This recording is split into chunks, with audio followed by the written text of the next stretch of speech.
Hello, everybody. How you doing? How's the apocalypse treating you? You got a mask yet? We're broadcasting from Riverside County, California. The first county in the United States where it's now mandatory to wear a mask outside. A lot to say about that, and basically, it's a good idea. And but not all masks are alike. Not all masks do the same thing, and there's a reason for wearing masks right now. And there are various masks out there. There are ventilators, there are respirators, and other stuff. I'm going to go through them and explain what they're used, what they do, what they're used for, and how they might respond to the current need for masks. Okay, this is a ventilator mask. See, it has a really good seal all the way around, fits tightly, one opening, air goes in, air goes out. This goes to a ventilator, the ventilator sends it to a filtration system. Over here, you may have heard of these things. It's an N95. It's got a little filter right here, and when you breathe out, it goes through the filter. When you breathe in, it goes in through the filter. Here's your basic gas mask. And a gas mask and this kind of gas mask and a respirator are basically the same kind of thing. You breathe in through a filter, and then it goes out through another valve that doesn't have a filter, it just has a baffle. It closes when you inhale and it opens when you exhale. So inhale through the filter, out through the baffle.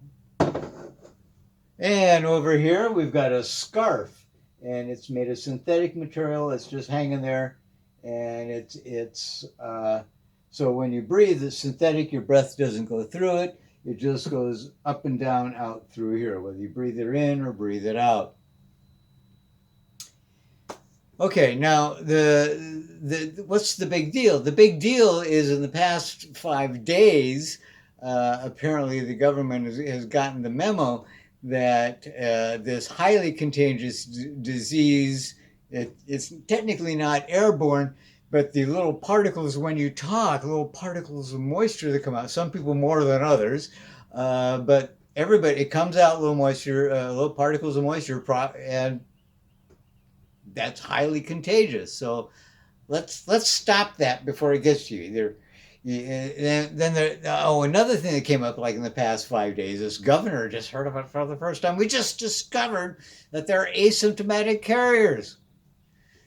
We've been talking about this show for 5 weeks when I taught you how to make hand sanitizer. Yes, asymptomatic carriers. You'd be walking around, I'm fine.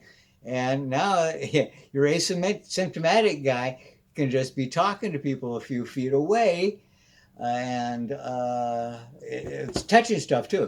But okay, keep your hands to yourself. You're just going up to the teller. You're just shopping. You're just breathing the air of the people around you. Let's contain this, okay? So the ventilator, you see, the air you breathe may be contaminated from somebody else. No, you've got that under control, and you're sick. You have to wear this because you're sick. The air you breathe doesn't go out there into the room. It goes down the tube to the filter, maybe into it could be in a pressurized room, low pressure. They make sure all the air comes out of you. You go in through an airlock in there to go there. Really good seal. The N95 is supposed to have a good seal. The air you breathe, if you're sick, it gets stopped by the filter. The breathe you in when you're well, it's not going to affect you. The filter is going to stop it.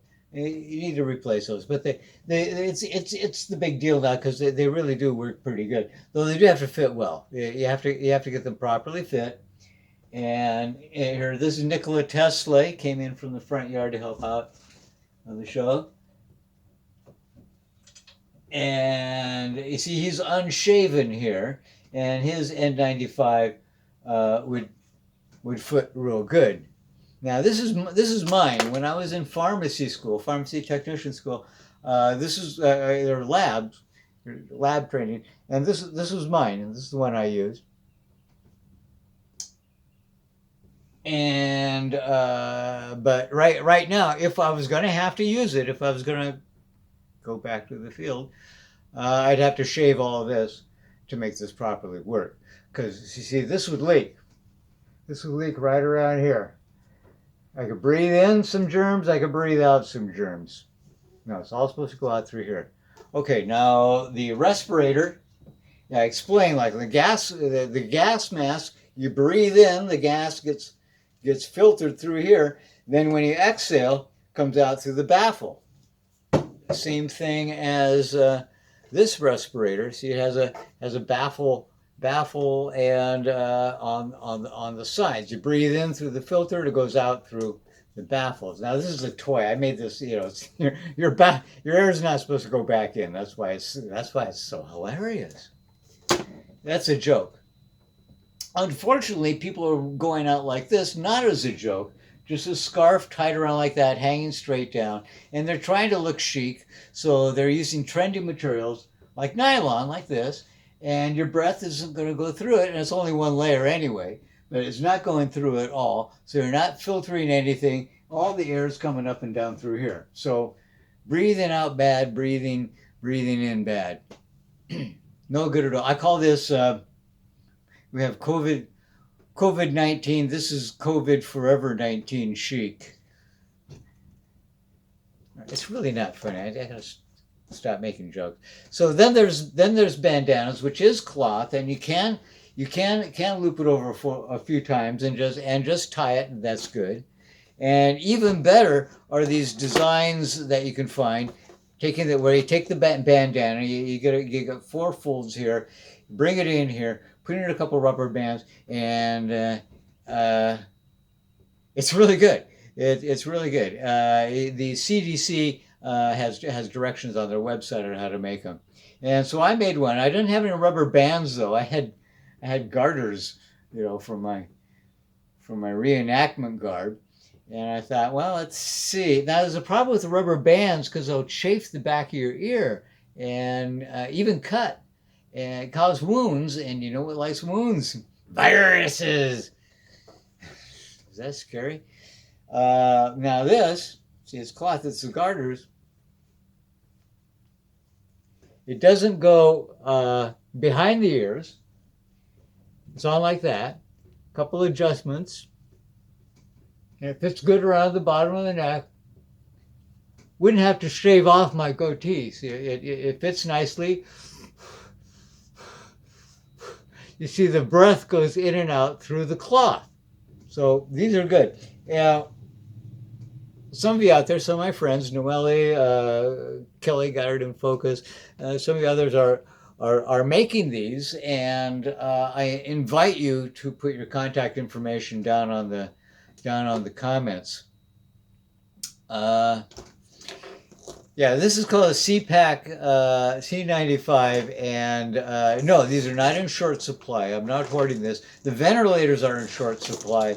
I contacted the Riverside County Health to see if there's an emergency shortage of this, and you can see on eBay there's still plenty of them available at non-rip-off prices. And this is really nice. It's in good condition, and I'm really tempted to, just hoard it, keep it for myself just in case. But no, look. Governor Newsom just established his health corps,